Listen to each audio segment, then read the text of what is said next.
Amen. Amen. Wana tobengi pasteur biso fidèle tobeteli nkolo maboko makasi.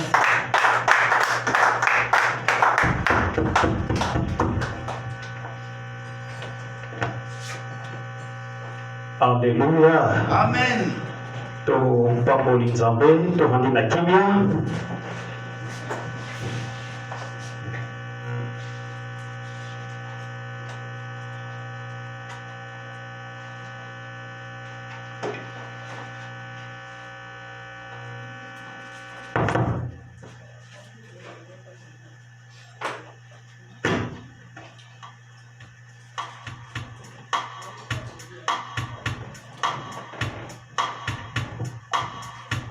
Kanda lisusu misu topesana nzambe merci.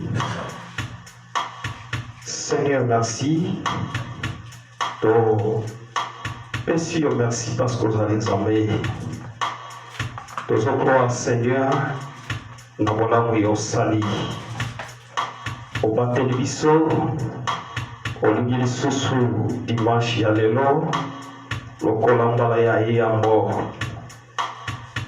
Oye mimaki biso na confinement, mais le Lord permettre biso tout puissant lisusu na ndako na yo dans l'ensemble. Donne la gloire à toi Seigneur Jésus pour na bolamu yo salikati na biso. Na kombo na Yesu, cher Saint-Esprit, mema biso na gloire na yo. Na kombo na Yesu, lokola bomoko tolobi Amen. Amen. Tu acclamer plus fort notre Seigneur Jésus-Christ. Amen. Amen. Na pamboli nzambe komona yo na kati na esika oyo parce que lelo ezali mokolo ya liboso oyo nzambe asali nga na yo ngolu. Tozalaki na bamoma moko très difficile ya confinement lelo grâce epesami de biso tozonga lisusu bien que cela mais totikaki kovanda te mpe kokanga maboko mais tozalaki toujours na présence ya nzambe ntango nyonso konetola ye de manière que nyonso elekana kimia. Alors lelo nzambe asali biso grâce komona yo aboni santé mopepe ya mabe wana esimbi yo te en guise ya reconnaissance tika nzambe azwa lokumu. Amen. Amen. Alors lelo ezali mokolo ya liboso normalement eza mokolo moko ya adoration ya konetola nzambe ya kopesa ye lokumu na oyo nyonso asali mpona biso pendant toute période oyo tozalaki lelo nzambe apesi biso bonne santé. Alors tolingaki tolobela thème moko toujours na grand thème na biso un nouveau départ, mais tolingaki tolobela thème moko mettre Dieu en première position. Kotia nzambe liboso na nyonso. Alléluia.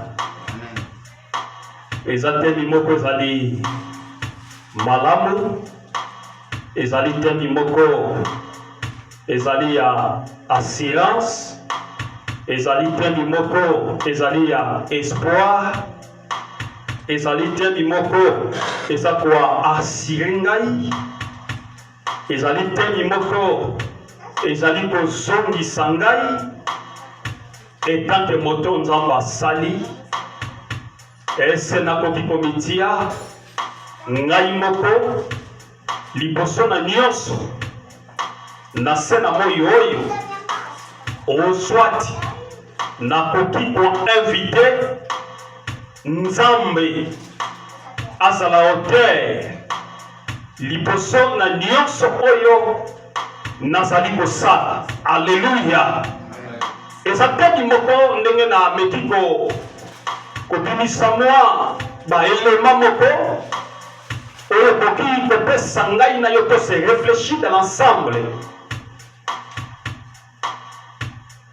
kotala na temps oyo topase kotala mpenza nyonso eleki na bapriere na biso mpe na bapriere ya bandeko mpe na bapriere ya biso nyonso dans l'ensemble ezalaki ete nzambe aprotege nzambe azala mobateli parce que soki biso moko bien aimé eza pasi mpe eza mawa mpo na nini nazoloba ndenge wana malade eza na mopepe symptôme wana eza na mopepe ezali koya yango ozomona toza koprotege bamaske liboso mpo ata so mopepe wana ye ebeti ekoki kozonga mais soki otali baplace tozotambola na babis na batrain na bametro na balabala yo moko soki ofandi mpenza otali elobi te soki nzambe te eza na moko te. Alléluia. Voilà pourquoi pensée na ngai objectif na nga na ntongo lelo nalingi totia nzambe nalingi topositione nzambe liboso na nyonso oyo ekoki kopermetre nga na yo tosala parce que soki nzambe te nyonso kozala defete mpo na biso soki nzambe te mpo miyebi te. Bien-aimé, mettez Dieu en première position. Totia nzambe liboso na nyonso oyo tokoki kosala parce que soki totia nzambe te c'est-à-dire tokomi kosala makambo oyo ekomi koseplisa biso moko oyo ekomi koseplisa bato oyo mpe bato bakoki kobeta mpe maboko oyo bato mpe bakoki kosepela na yango te. Mais dans tout cela soki topositionne nzambe liboso na nyonso oyo tokoki kosala oyo tozolinga tosala bien-aimé nazobisa biso tokotambola en victoire tokotambola na paix tokotambola na kimia. Alléluia. Vous savez pourquoi? Moto oyo atie nzambe liboso na nyonso moto oyo azotalela nzambe atalaka mopepe te atalaka circonstance te atalaka ndenge toza te mais misu na ye eza toujours fixé na moto oyo abonga ye na moto oyo apona ye na moto oyo alingi ye asala. Et sans oublier soki lelo même mokona lelo totelemi liboso toye na présence na ye toye na kati d'église, c'est parce que c'est Dieu qui le fait. Alléluia. Nalobatelo koboko soki toke na hôpital pasaka zingolu ya kosala na hôpital amona makambo nini esalamaka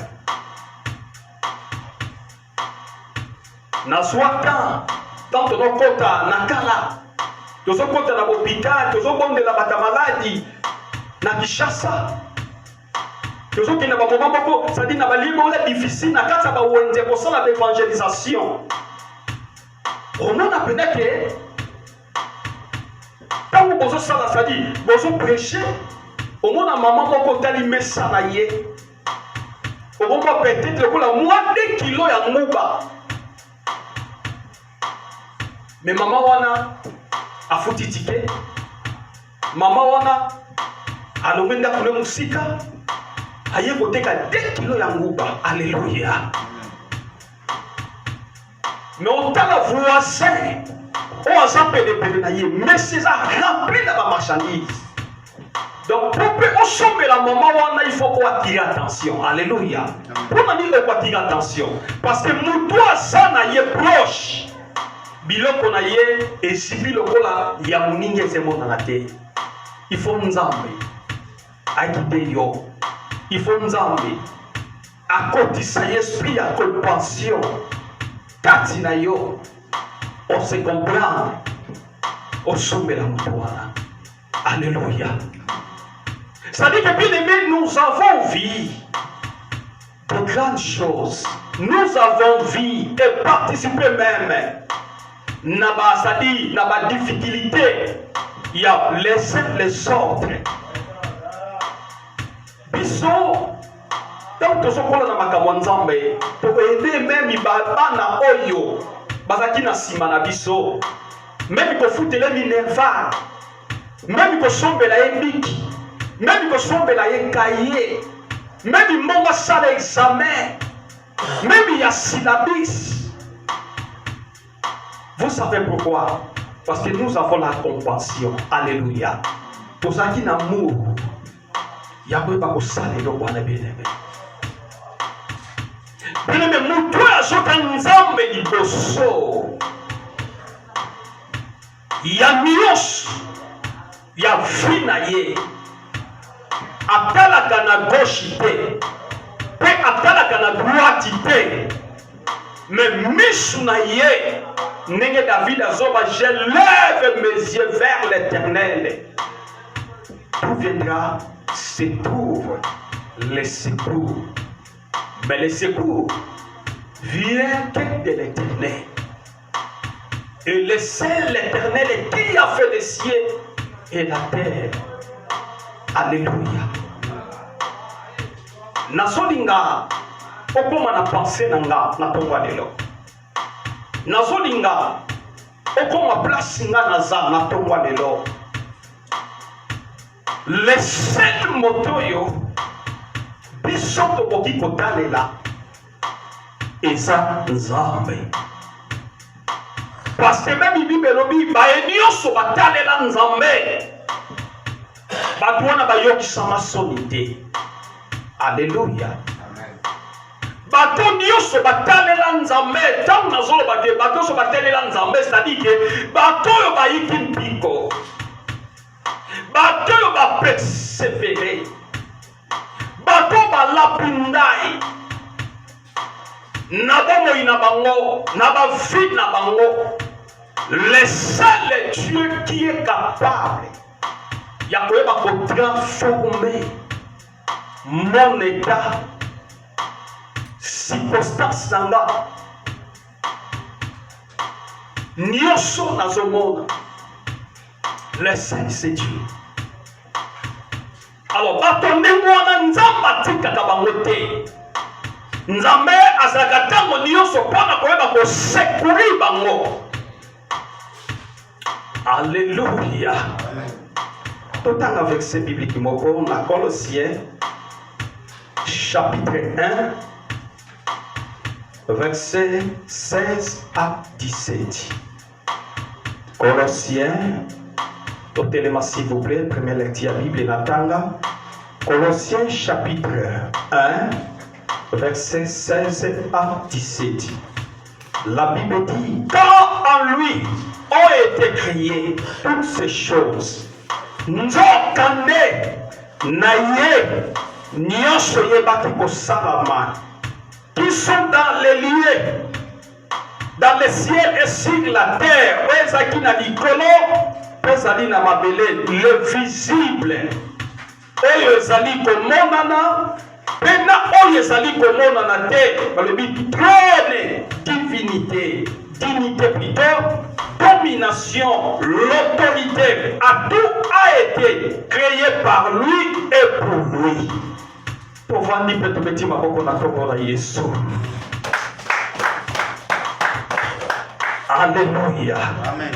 Apôtre Paul azolinga kolakisa biso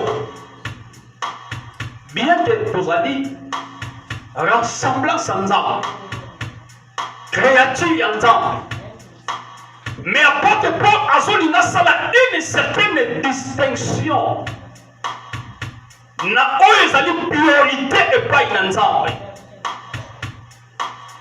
mpe na oyo ezali volonté epai na Nzambe, mpe azolinga alakisa mpe ntango moto azobima na pense ya Nzambe, azobima na volonté ya Nzambe, moto wana akomaka na défaite, parce que tout oyo yo okoki kosala ekoki kozwa makolo te. Yango lobi nzoka nde epai na ye nyonso esalama, alobi oyo ezali na likolo mpe oyo ezali na mabele. Donc c'est-à-dire que Nzambe nde azali mokoli na nyonso, eza na eloko moko te oyo biso tosala. Nzambe asala nyonso, akabandaki kosala na likolo mpe aye asali mabele.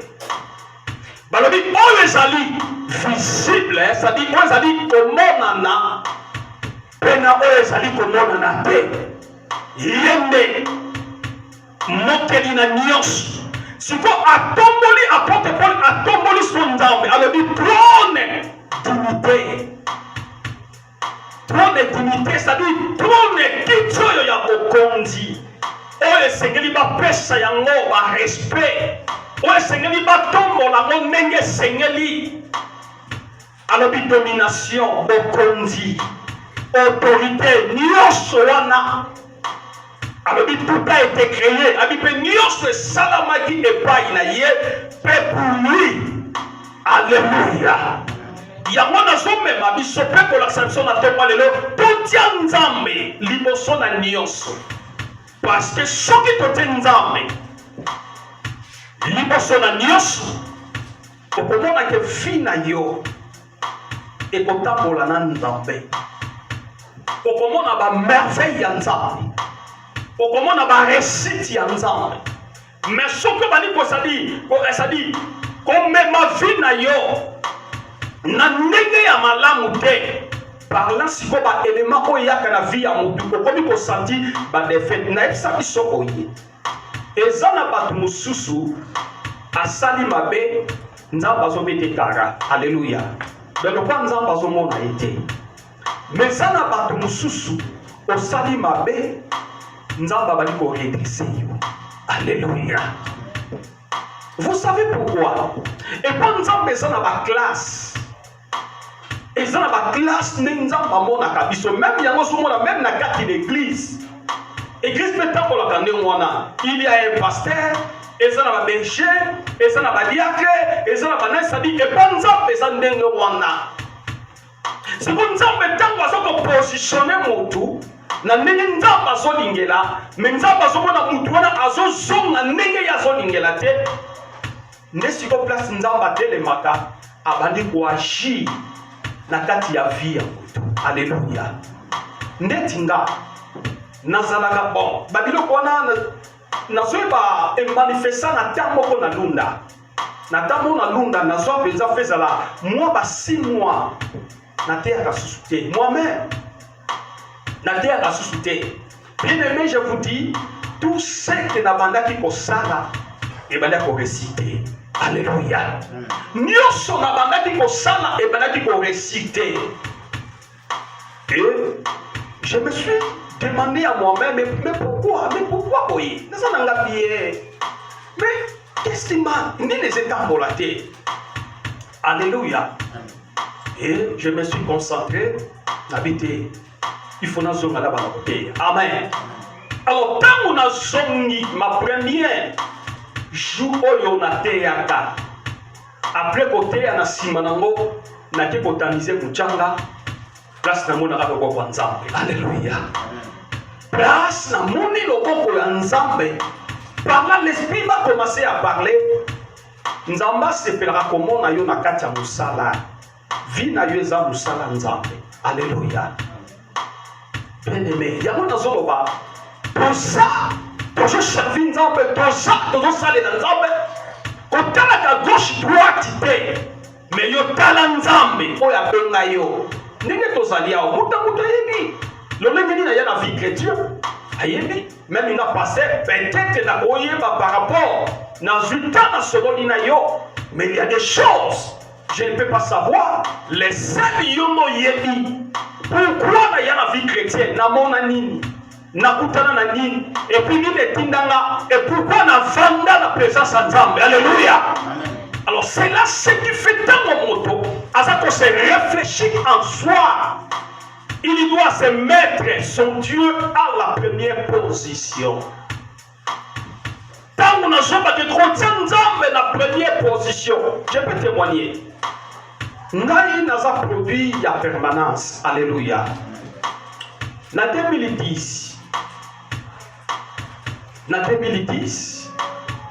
na debi nango na kite Lunda parce que Lunda komi marmesi si basuste na bite funa te de Luanda na ina Luanda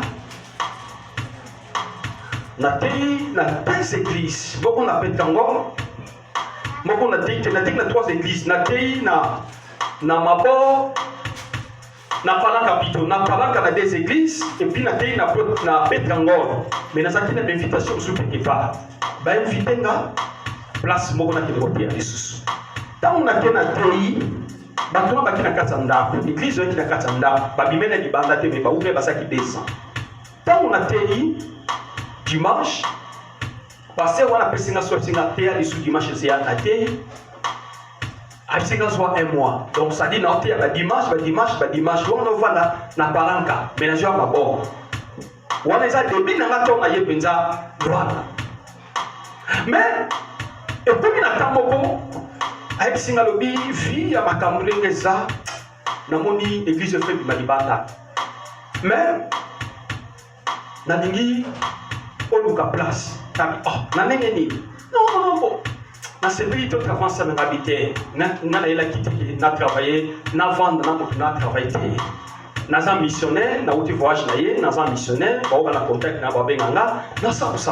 Alors en bref et qui ko salama ti pasteur on a convaincre nga parce que Timothée zo ba pasteur Willy a convaincre nga quand la convaincre nga lobi na kozila onda na lufutela onda mais en attendant vie à dépenses au sali parce que na pourquoi na yebi peut-être à dépenser qui fait ba $4,500 somi ba tolo ma bende ba ni kozina place après si garantie à 6 mois nebi ma kamnya sona ngamo na mona misu na ngapo to so ba biloko ensemble. Alors singai vendana na permanence après le temps to luka place to tia na ça va prendre les athées na bando vanda na permanence na salaka 6 mois na permanence. Alléluia. Mais 6 mois na salaka na permanence, bien aimé ezalaka bikamwa. Alors bango clair. Pasteur oyo a bâti l'église wana alia mbongo te lokola ngai. Alléluia. Pour nini? J'avais pris les choses au cœur. Na swati yango na motema lokola musalo nga na zosala. J'ai pris 3 mois, ça dit 3 mois, 90 jours. Ya kolala libanda, ya kosala ba prière. 3 mois, c'est-à-dire que ceux qui va koti kaka pa na bandu de 1h à 5h du matin. Prière na bongo bimbawana. Bien-aimé ba prière on a salaki. Et tout chaque minute à quartier tozalaki quand ce qu'on a bandi na 3 mois na comme ce qu'on a ba délivrance. Bien-aimé église pleine. Alléluia. L'église n'a pas 25 personnes, mais comme il va 80, 90 personnes. Ce qui va te dire, c'est que il y a un pasteur fidèle. Il y a un pasteur fidèle. Il y a une délivrance. C'est-à-dire que Alléluia. batu bango bakomi kopesa nga bambongo. Donc nakomi sadi na tamu teo na yaki wana mbala moko makambo na nga échanger. Alléluia.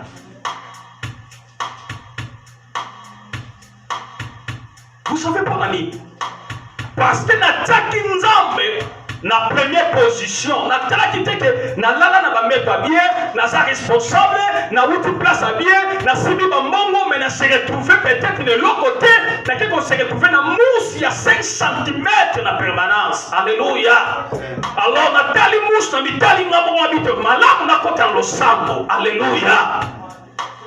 Bien aimé, choqué au nzambe na première position, na vuna yo. Je te dis que Nzambe akoyeba ko transformer vie na yo. Oyebi n'étape oyo ya confinement oyo. Ezana batu baleli bavandi na bandako, mais ezana batu Nzambe apangoli bango. Alléluia.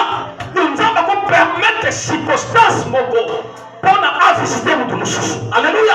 C'est-à-dire que ce sont des choses de Dieu. Donc Nzambe a travaillé à ndenge wana. Na place yo tiakate. Na place du matin, mais Dieu a commencé à travailler dans notre vie. Vous savez pourquoi? Parce que je t'en na première position, et le Paul a zoloba nyoso. Et salama nzambe. Nyoso salama nzambe. Et dans les locaux mon côté, oyo muta créé, oyo muta baki c'est pas nzambe. Mais Nzambe na sala nyos. Nzambe so bali ko pesa biso mayele ya kweba ko créer une certaine chose. Mais nyonso e salama e pa na Nzambe. Oyebi soki oti Nzambe na priorité. Ya liboso ya vie na yo. Oti Nzambe na priorité ya vie na yo. Na liboso ya nyos. Bien aimé, ata difficulté zali. Na so bisayo. Naza papa na bino, j'ai cette expérience. Amen. Que maman sa présente à yebi. Nga ezali ba circonstance mususu e arrivaka. Le quoi toza na bana, le quoi toza na ba famille, obimisi ka mbo. O tire peut-être sur le côté. Alléluia. Obi peut-être d'aller jour et que c'est ma personne mata mapa. Mais on se retrouve pendant que même à ta pour réagir ça té. Pour maman tu ngabi pai. Nana posa na melati, quand maman descend melati mi ngabi. Mais maman, si quoi tout ça dans bon hôtel. Ah, pai, ngabi. Zana kimia. Alléluia. Mais on va surtout pas peut-être après 30 minutes, 1 heure de temps. Au moins on monte moyen nda. Alléluia. Papa, bosolo di pour no suka 300 réage à pesio. Alléluia. Osama dit on réage mais aussi 300. Alléluia. Ce sont des choses où salamelingami. Je me soussou, na bima de soussou. Na so bimaka quelque part. Ah. Osama qui peut le voir moi et l'autre mot na so bo société nini.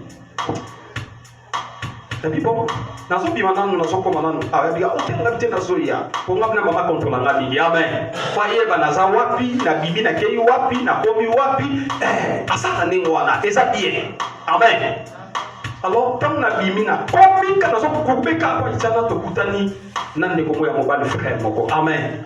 Tout ce monde ya pas il n'a pas de lukayo, bona koku. À côté ici le qu'on a poche, abimisi 80 réage. Amen.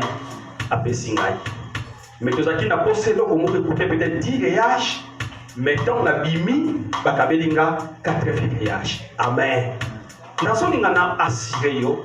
Il y a comme mon esprit, il y a espoir. Amen. À ton monde difficulté. À ton monde et non comme bien aimé. À des fois difficulté na yo, kolingato simbi sa roba to mususu. Alléluia. Et ça classe on zambazo de isayo.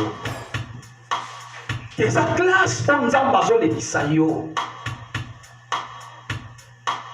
Et ça li école on zambazo linga apprendre yo. De façon que l'homme osa na conscience. Oyebi oyo lelo na zanango. Oyo lelo na simbi. Na simbi ya ndenge nini. Oyebi bato bakotaka ndaku ya banganga bazwaka bambongo. Omona bato bakaba pampa bate. Amen. Ata kuti ozo souffrir. Ye kutu malama mema yo place ya zui. mais po apesa yo te. Alléluia. Parce que ayebi ba sacrifice ni ya salaki pour lelo akoma ndenge asali. Alléluia. Ça dit que alingi te yo kota na kati ya souffrance na ye. Yo kota te na kati ya bomengone malingi ya mema yo. Na nzela ya ba sacrifice e pa mona ki yo pokende kuna. Soke bongi gloire au Seigneur et baby yo moto koyeba. Alléluia. Yango naza kwa siko na tokwa lelo. Ozana mutu mususu koki kotandela te apa nzambe. Bibelo biba o batia elikia batia espoir epai na bato bayoka mawa bakufa soni bazwa décision na bavi na bango na kosalanga susu kote na vi na nga na koyambaka lisusu te na vi na nga na kosala libo te na vi na nga. Vous savez pourquoi? Parce qu'il a mis son espoir na eloko azali kosala. Alléluia. Mais soki oti espoir epa nzambe nzambe akoyokisa soni te. Ata mokolo moko nzamba kopamso mai na miso. Yango naza koasire yo na tongo lelo. Nzambe naza espoir na biso. Totanga de Corinthiens chapitre 11 verset 2. De Corinthiens chapitre 11 verset 2. Qu'est-ce que la Bible dit? Car je suis jaloux de vous. C'est toujours apôtre Paul. De Corinthiens chapitre 11 verset 2. Car je suis jaloux de vous, qui n'est jaloux de Dieu. Alors, nazali na jaloux na bino, pe jaloux oyo ya ngai nzambe. Ça c'est l'apôtre Paul. Naza jaloux. Car je suis jaloux de vous. Naza jaloux pour na bino. Aza jaloux pourquoi? Parce que azo sepela amona yo. Na bonne position. Azo sepela amona yo na marche ya malamu. Azo sepela amona yo otambola na kimia. Azo sepela amona yo na paix. Dini jaloux de Dieu, mais jaloux yo ngana zali koyoka pona bino eza jaloux oze uta na kati na nzambe.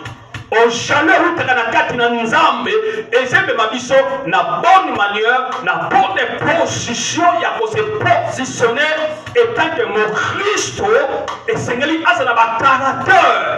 Ezali ya nzambe ba caractère, on a ko refléter de bonnes choses même devant la masse. Alors, parce que je vous ai fiancé, na fiança qui binora à un seul époux, Bishotozali Basi. Alléluia. Christ est dans un mobali, ali na fiança qui binora mobali moko. Alléluia. Ali poète binoba va se présenter en Christ comme une vierge pure. Poète toyeba ko se présenter biso basi biso église et pas ina mobali lokola baso baza vierge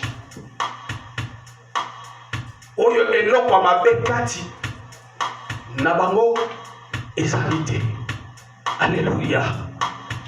Bien aimé, oyebi nzambe a des fois asepelaka te komona yo ndenge oza ndenge wana. Alléluia. Asepelaka te. C'est-à-dire yango azo manifester jalousie même